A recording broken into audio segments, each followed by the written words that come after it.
Good day, and thank you for standing by. Welcome to the Q3 2025 Apogee Enterprises earnings conference call. At this time, all participants are in a listen-only mode. Please be advised that today's conference is being recorded. After the speaker's presentation, there will be a question-and-answer session. To ask a question, please press star 11 on your telephone and wait for your name to be announced. To withdraw your question, please press star 11 again. I would now like to hand the conference over to your speaker today, Jeff Hibson, Vice President, Investor Relations. Thank you, Josh. Good morning, everyone, and welcome to Apogee Enterprises Fiscal 2025 third quarter earnings call. With me today are Ty Silberhorn, Apogee's Chief Executive Officer, and Matt Osberg, Chief Financial Officer. I'd like to remind everyone that there are slides to accompany today's remarks. These are available in the Investor Relations section of Apogee's website. During this call, we will reference certain non-GAAP financial measures. Definitions of these measures and a reconciliation to the nearest GAAP measures are provided in the earnings release and slide deck we issued this morning. I'd also like to remind everyone that our call will contain forward-looking statements.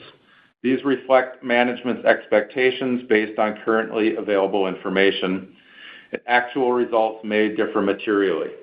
More information about factors that could affect Apogee's business and financial results can be found in today's press release and in our SEC filings.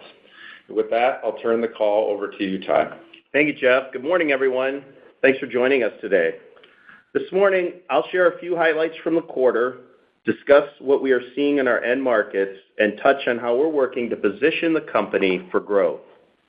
Then, I'll hand it over to Matt for more details on the quarter as well as our outlook.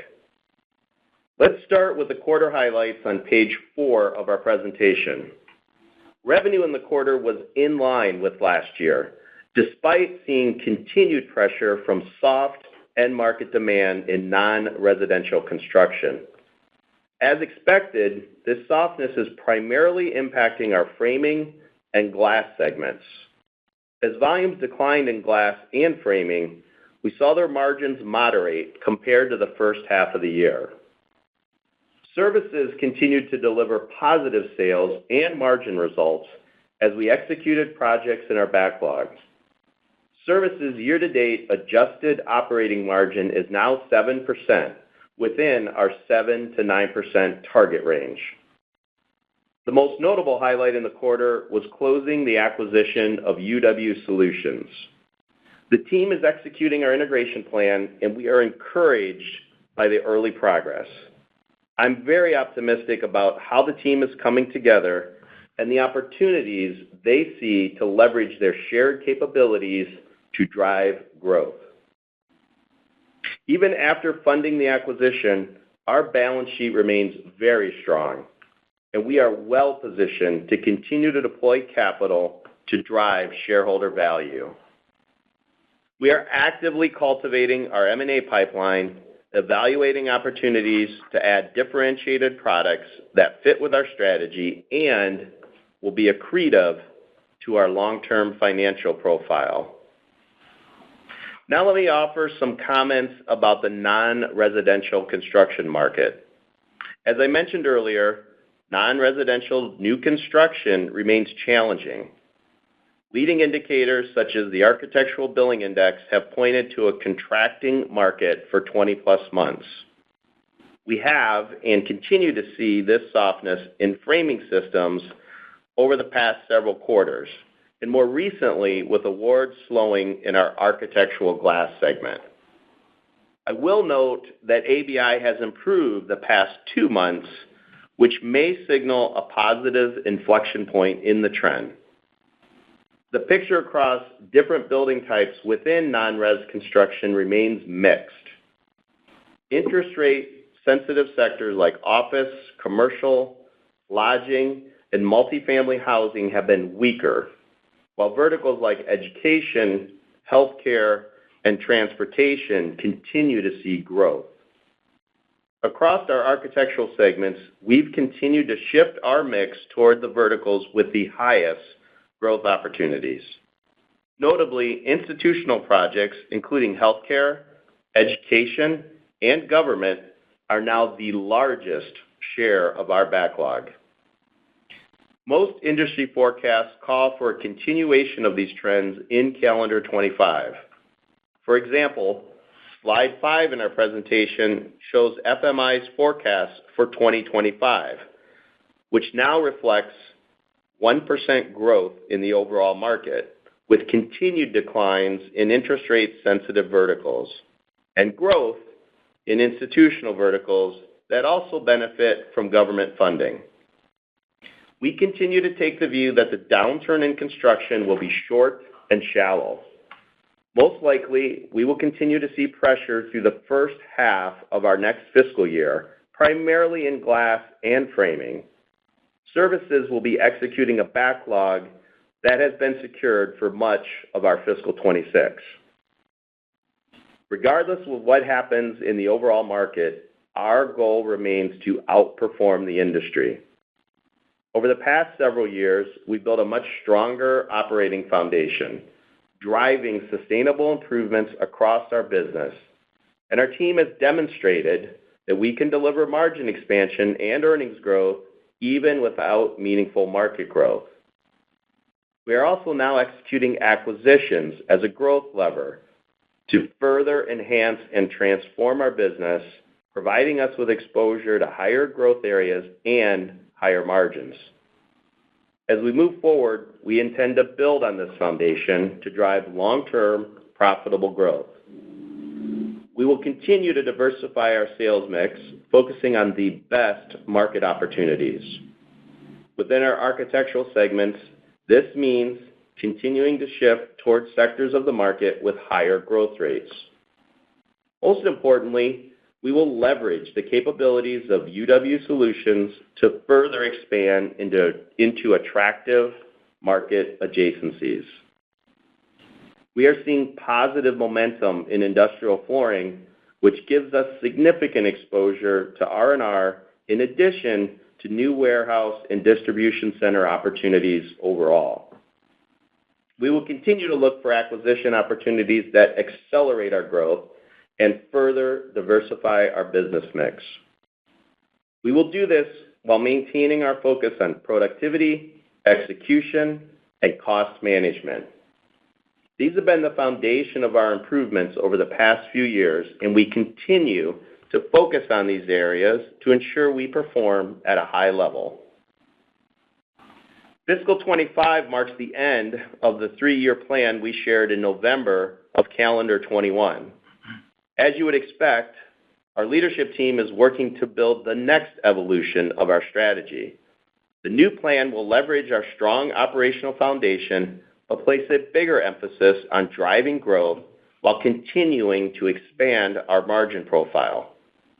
We're still early in our process, but I am encouraged by the opportunities we see to position the company for future growth in both revenue and earnings. We plan to share additional details with you in the new fiscal year. With that, I'll turn it over to Matt. Thanks, Ty, and good morning, everyone. I will start with a review of the results for the quarter and our updated outlook before I finish with some preliminary thoughts on how fiscal 26 is shaping up. Starting with the consolidated results for the third quarter, net sales were $341 million and included $8.8 million of inorganic revenue from UW Solutions. On an organic basis, net sales declined approximately 2%, primarily driven by lower volume in glass, partially offset by continued double-digit growth in services. Adjusted operating margin declined 70 basis points, driven by unfavorable sales leverage from lower volume, a less favorable product mix, and higher incentive compensation and lease expense.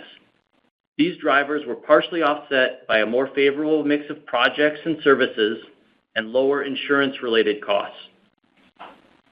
Adjusted diluted EPS was down 3%, coming in at $1.19, primarily driven by lower adjusted operating income. Turning to the segment results, framing net sales declined approximately 1% to $138 million, primarily reflecting a less favorable product mix. Volume in framing increased during the quarter, and the rate of sales decline moderated significantly compared to the first half of the fiscal year. adjusted operating margin in framing declined to 9.8%, reflecting a less favorable product mix along with higher costs for freight and compensation. As expected, net sales in glass declined this quarter as soft end market demand impacted volume. As we previously discussed, glass has a high variable contribution rate, making margin rates sensitive to changes in volume and pricing. The lower volume levels this quarter were the main driver of the decline in adjusted operating margin. Services delivered its third straight quarter of double-digit net sales growth, with net sales growing 11%. Adjusted operating margin also continued to improve, coming in at 8.6%, making this the fourth straight quarter of year-over-year margin expansion for services. Services backlog ended the quarter at $742 million, compared to $792 million last quarter, and was 4% lower than a year ago. Overall backlog levels remain healthy, with nearly 2 years of sales in backlog. However, the declining trend over the past 2 quarters reflects the softness we've seen in the overall construction market. LSO sales grew 28% to $33.2 million, primarily due to inorganic sales from UW Solutions. Organic net sales declined 6% as we continued to see lower volumes in the retail channel. Adjusted operating margin declined to 18.6%, reflecting unfavorable leverage from lower volume in the legacy LSO business and the dilutive margin impact from UW Solutions. Corporate and other expenses increased to $8.8 million, which included $4.5 million of costs related to the UW Solutions acquisition. This was partially offset by lower incentive compensation costs and lower insurance-related expenses. Turning to cash flow in the balance sheet, cash from operations remained strong, but was below last year's record level. We generated $31 million of cash from operations in the quarter, bringing our year-to-date total to $95 million. During the quarter, we executed our $250 million delayed draw term loan to fund the acquisition of UW Solutions. We finished the quarter with a consolidated leverage ratio of 1.3 times, and we expect to pay down debt in the coming quarters, further strengthening our financial position. We continue to have significant capacity available on our credit facility, giving us ample dry powder for further value-creating capital deployment. Moving to our outlook for the full fiscal year, we now expect net sales to decline by approximately 5%.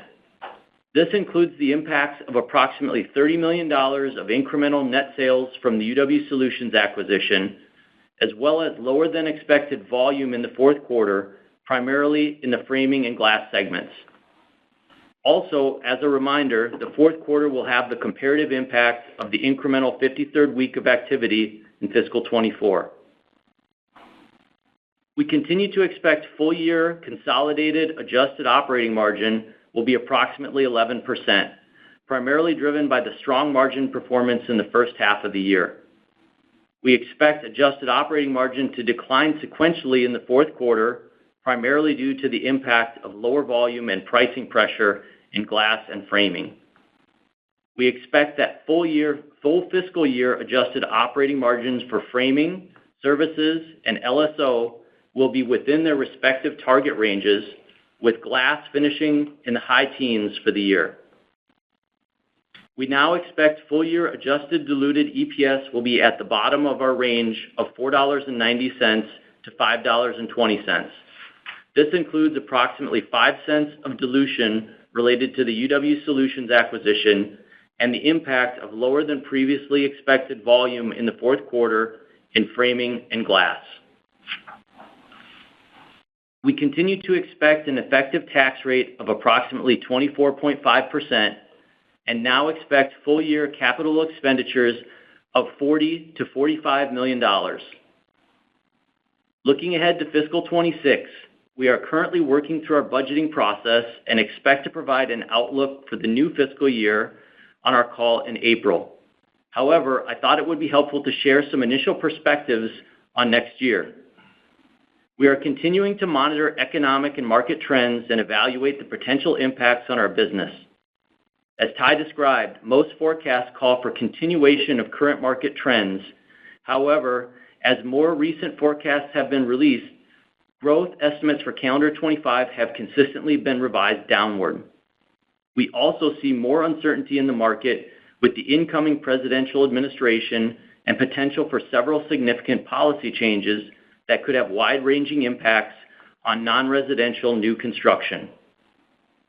Near-term market conditions would generally have more impact on the framing and glass segments and less impact on the services segment due to the longer-term nature of the projects in backlog.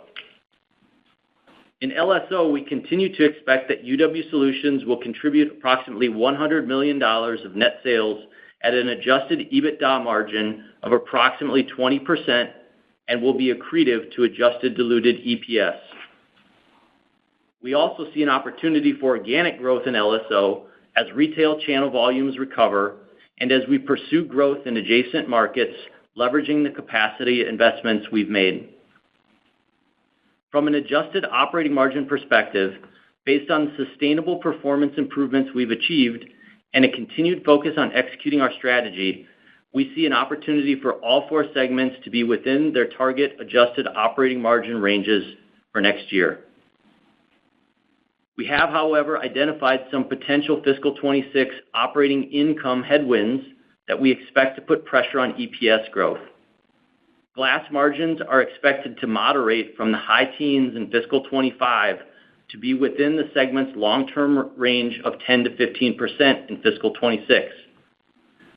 Additionally, in fiscal 25, we have benefited from lower insurance-related costs and lower short-term incentive costs that are expected to be headwinds in fiscal 26. We are currently working through action plans to try to offset these items, as well as prepare for other potential market headwinds. Finally, due to the strong results we posted in the first half of fiscal 25, we expect the year-over-year comparisons to be most challenged in the first half of fiscal 26. Although we are facing some fiscal 26 headwinds, I'm excited about the potential of our business. The third quarter delivered solid results, and we are focused on managing through current challenges in the market while balancing strategic investments that will enable future growth. The acquisition of UW Solutions is expected to provide expanded opportunities for growth, and we continue to look for additional organic and inorganic investments to accelerate our strategy. With that, I'll turn it back over to Ty for some concluding remarks. Thanks, Matt. Let me close by recognizing our team for continuing to build momentum as we execute our strategy. I also want to thank everyone that's been involved with the UW Solutions acquisition and the great progress we've made to date with that business. The work we've done over the past year puts the company in a solid position. We've strengthened our operating foundation, built a more competitive cost structure, increased our mix of differentiated products and services, and made investments to enable future growth. We've done this while continuing to generate significant free cash flow and maintaining a healthy balance sheet, allowing us to deploy further capital to support our strategy and drive shareholder value. With that, we are ready to take your questions. Thank you. As a reminder, to ask a question, please press star 11 on your telephone and wait for your name to be announced. To withdraw your question, please press star 11 again. One moment for questions.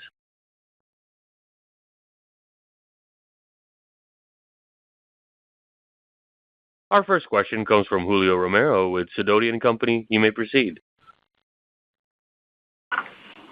Thanks. Hey, good morning, guys, and Happy New Year. Good morning, Julio. Hey, Julio.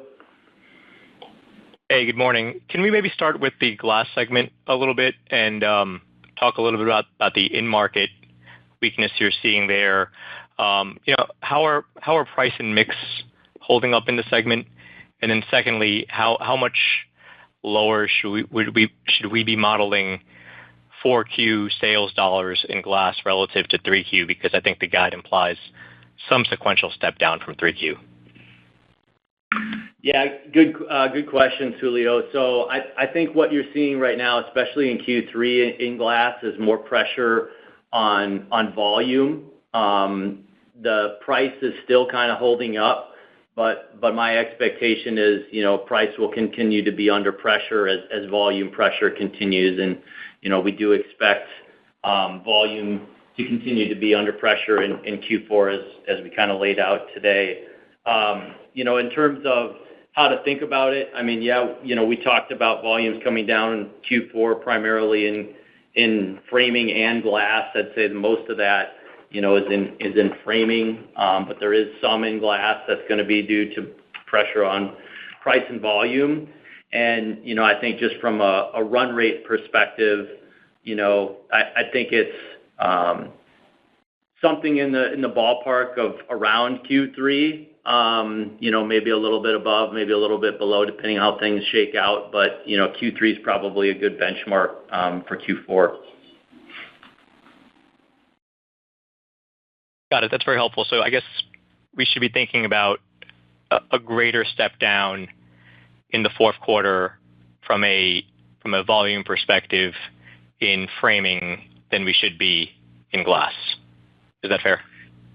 Yeah, that's fair. And I think the other thing that's in there too is, Q4 has got the fiscal or the additional week of compare in last year, so that kind of makes it hard to parse that out, specifically. But I think that there'll be more volume pressure in AFS than glass. Got it. Very helpful. And then, talking about the UW acquisition a little bit, you mentioned some positive momentum in industrial flooring. Can you expand on that a little bit, and then also touch on the other two product lines, HD printable materials and engineering coatings, if you could? Yeah, this is Ty, Julio. I'll take that one. So if you'll recall, industrial flooring was a little less than half of the revenue for that business, which the total business was about $100 million in sales. We like all parts of that business, but that was a significant part that really interested us in giving us a differentiated product in our portfolio, giving us exposure to the R&R and not having to rely so much on new construction build-out. And it really opened the door for us for warehouse distribution and even manufacturing plants, which, other than several $1,000s per project on an entrance system basis, we didn't have a lot to sell in there. So, we weren't guiding specific to those product lines, but we have seen, I would say, better than what we expected in terms of pipeline opportunity growth. So we do think that part of the business is really going to drive UW Solutions revenue over the next couple of years. And when you combine it in with LSO, especially with some of the softness they've seen on the retail side, we think that's a positive lift for the business overall. And it also has very strong margins. Very helpful. If I could sneak one more in here is, really appreciate the preliminary fiscal 26 commentary you guys gave. Can you also maybe talk to the plans to deploy capital in fiscal 26 a little bit? I think you mentioned, a pretty robust M&A pipeline, and then also you talked about, plans to continue to pay down debt. Any other commentary you could give there would be helpful. Thank you. Yeah, Julio. So, we're ending the quarter here at a 1.3 times ratio. So we've got current capacity that we can still deploy today. As you mentioned, we did call out that we will continue to pay down debt. Obviously, interest costs are high, and the faster we can delever there, the less interest expense we'll have in fiscal 26. But we continue to have our foot on the accelerator from an M&A pipeline perspective. We've got capacity to do a similar size deal to UW Solutions, today without further debt capacity. And so we continue to look at that as our number one priority for deploying capital. Also, we're looking at other organic investments we can continue to make internally to drive some growth. And we'll continue to pay down debt while those are not available to us. But as those become available, we'll definitely turn our capital deployment strategy to driving those kind of organic and inorganic investments. Great context. I'll pass it on. Thanks very much. Thanks, Julio. Thank you. Our next question comes from Brent Thielman with D.A. Davidson. You may proceed. Hey, thanks. Good morning, guys. Morning, Brent. Excuse me. Sorry. Just on Ty, you alluded to some of the forecasts out there by third parties just in terms of the market.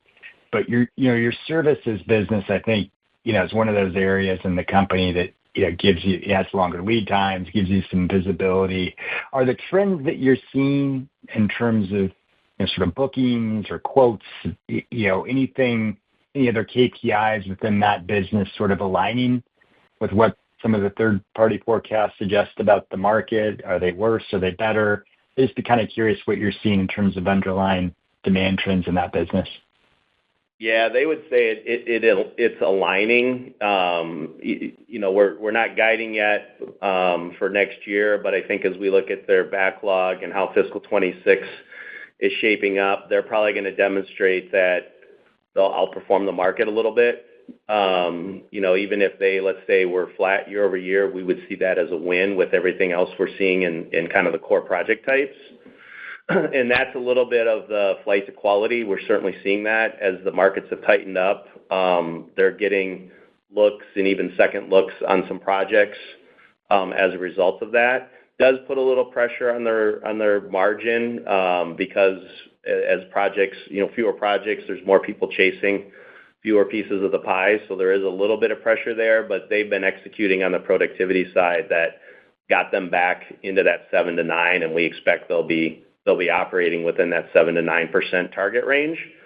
But overall, they would also say yes. There's definitely softness in the market, some choppiness again with projects looking like they're ready to go, and then getting held before they give a firm yes on an award. So they're seeing a bit of that choppiness. Yeah.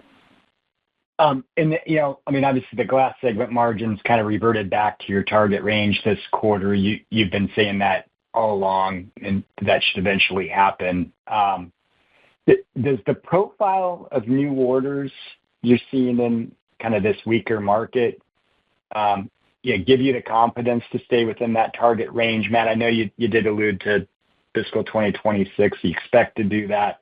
I guess just, my concern is, some impact to operating leverage here with volume down. So if you could just kind of walk through the pieces, I guess, of what gives you the confidence to stay in that range in glass in this really tough market, be helpful.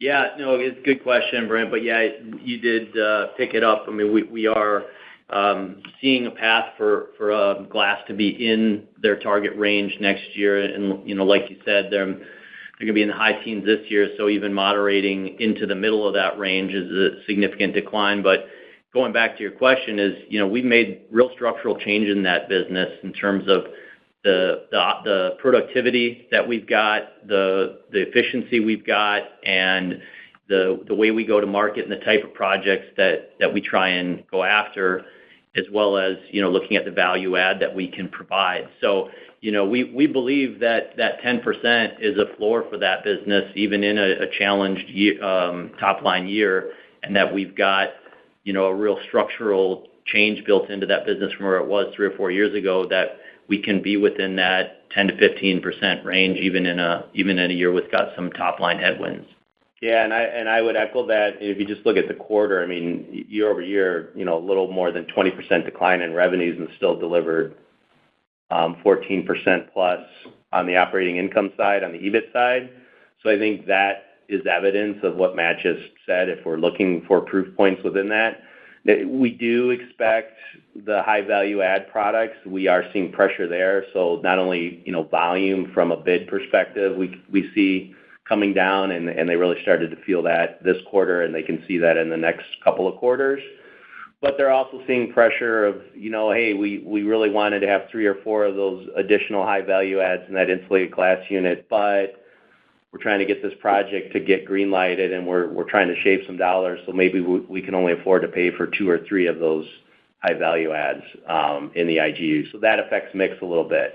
But even with that, as we project out, I think they're comfortably looking to stay in that 10 to 15%. And of course, that gives upside as volume turns, which we'll see how the calendar year starts to play out here. But if it starts to turn in the second half of calendar 25, then that starts to show up again from a mix and price standpoint. Yeah. Maybe just another last one, sort of a follow-on, I guess, to Julio's question about cap allocation. I understand you want to pay down the debt. Maybe Ty, I mean, the extent that you want to focus on paying down debt and integrate UW, I'm sure you're still talking to other potential prospects on the acquisition side out there. If you could just kind of give us some flavor for what you might be looking for, and is the acquisition pipeline active? Yeah, I mean, our acquisition pipeline is very active. I think that market's also heating up. A lot of folks sat on the sidelines waiting for interest rates to kind of settle and hoping to have more bidders and processes. So we're seeing activity pick up on that. That will be a focus for us, especially if we think, let's say FMI is right and it's kind of a flat year for non-resi, and that's still getting a lift from manufacturing plant and warehouse build-outs, which are still forecasted to be healthy growth rates. So we will continue to focus there. Strategically, like we said, it has to fit within our capabilities, both think about it from a technology manufacturing process standpoint, and then we're looking to add more differentiated products like we got with UW Solutions, that tend to also bring higher margin rates than the rest of our businesses. So we'll be opportunistic. We will use that strategic lens coupled with we want accretive margins. We want it to continue to help lift our margin profile. But there's a growth emphasis there, too. We're looking to acquire things that are going to open up higher growth spaces for us as well. Okay, very good. Thanks for taking the questions. Thanks, Brent. Thank you. Our next question comes from John Bratz with KCCA. You may proceed. Good morning, everyone. Good morning, John. Hopefully you're digging out all right. I did that yesterday. I'm done for the year, hopefully. Ty, Matt, and Matt, you spoke a little bit about the industrial flooring market for UW, and I guess when you speak to the group there and you think about it, what kind of sensitivity might that end market have to higher interest rates and maybe a slower economy, and maybe some of the transition, the administration transition? Is there any concern that market could weaken a little bit? I think when we see that, remember this flooring is really driven not only by putting mezzanine floors in existing facilities. We do have some where it gets spec'd in on first floor build out, but it's the robotics component. So there's a benefit there that, frankly, even with tight labor, et cetera, that creates an opportunity where people are looking to put robotics into their facilities to address some of the labor challenges or labor cost issues. It's also nice because it's about 80% R&R, so it's a retrofit of an existing facility. It's not relying on new plant or new warehouse build out. Obviously, if consumer spending is picking up and so the Walmarts, the Amazons, et cetera, see growth and want to continue to add to existing or build new facilities, that's a plus. But otherwise, I think that business for the next few years relatively insulated from that. Yes, there could be years where they get a couple of huge wins across a couple sites that give them a big lift, that gives them some tough comps in a future year. But we like that business a lot. We're investing in that. We're going to continue to look at other areas we can add into the portfolio that gives us that type of exposure. Okay. Matt, you mentioned a big win. How big is a big win? How much can that move the needle for that group? Yeah, John, this is Ty. We won't get into those specifics, but again, that business, a little less than half of UW Solutions. It is a lot of smaller projects, think hundreds of thousands. Okay. However, they have some large accounts where, someone could decide we're putting mezzanines in 10 facilities. Yep. And we're doing robotics in every one, and so now you're into a $1 million+ type of opportunity. But most of that business is smaller dollar amount. Again, we like that too, right? We don't have to rely on a huge project win like we'd have to see in services or even glass to move the needle for them. Okay, good. And then secondly, Ty, you've been making some investments in LSO in adjacent markets, and what kind of progress are you seeing in that regard? Can you give us a little update? Yeah, I would say we're seeing good progress. So in terms of building that opportunity pipeline, getting a couple of projects across the finish line, we've seen those positives. Obviously, we'd like more. It's getting drowned out a little bit because of the retail side has been soft for them. And, that's kind of hiding some of the gains that they're getting there. But they've got good momentum that, we'll probably be putting a lot of attention on that business overall in our fiscal 26. Yeah, and as one of the things I called out is, we see a lot of organic growth opportunities in that legacy LSO business as well in fiscal 26. Sure. Okay, great. All right, thank you very much. Thanks, John. Thank you. And as a reminder, to ask a question, please press star 11 on your telephone.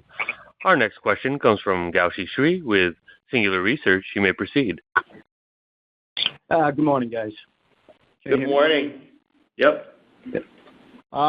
Just with the EPS guidance, what are the key factors that could potentially drive the performance towards the upper end of that range in Q4?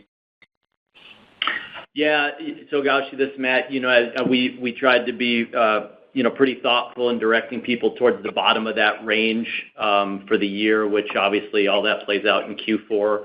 And I think the big driver we're seeing there is just more pressure on volume than we expected. And so I think as we look at Q4, volume is probably our biggest variable that drives that. But what we're seeing now would put us towards the bottom of that 490 to 520 range.